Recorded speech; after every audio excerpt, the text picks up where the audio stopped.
வணக்கம். Be good to good media உங்களை வரவேற்கிறது. 70s 80s அதில் பிறந்தவங்களுக்கு எல்லாரும் பார்த்திங்கன்னா கம்ப்யூட்டர்ஸு வந்த ரொம்ப பீக்கில் இருந்த காலம் தெரியும். அப்போ வந்து மோனோக்ரோம் பாஸ்போர்ட் ஸ்க்ரீனு கலர் கம்ப்யூட்டர்ஸும் வந்துச்சு. அப்போ வந்து பார்த்திங்கன்னா அதில் கேம் விளையாடுறதுக்கு முதல்ல என்ன பயன்படுத்துனாங்கன்னா, ரொம்ப ஃபேமஸான கேம் பிரின்ஸ் ஆஃப் பர்ஷியா அப்படின்ட்டு. அதில் வந்து பார்த்திங்கன்னா ஒரு கேரக்டர் இருக்கும். அவர் வந்து பார்த்திங்கன்னா அந்த நபர் வந்து ஓடி தாவி குதித்து போகிற மாதிரி இப்போ விளையாடுற மாதிரி இப்போ கேம் வந்து ஃப்ரீ ஃபயர் கேமு இப்போ பிரபலமாக இருக்கிற மாதிரி அப்போ வந்து கேமு.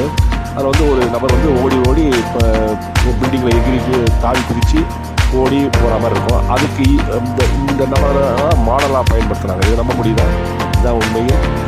பார்த்திங்கன்னா இவரை பயன்படுத்தி தான் அந்த கேமே ரெடி பண்ணாங்க. பிடிச்சிருந்தால் லைக் பண்ணுங்கள், சப்ஸ்கிரைப் பண்ணுங்கள், கமெண்ட் பண்ணுங்கள்.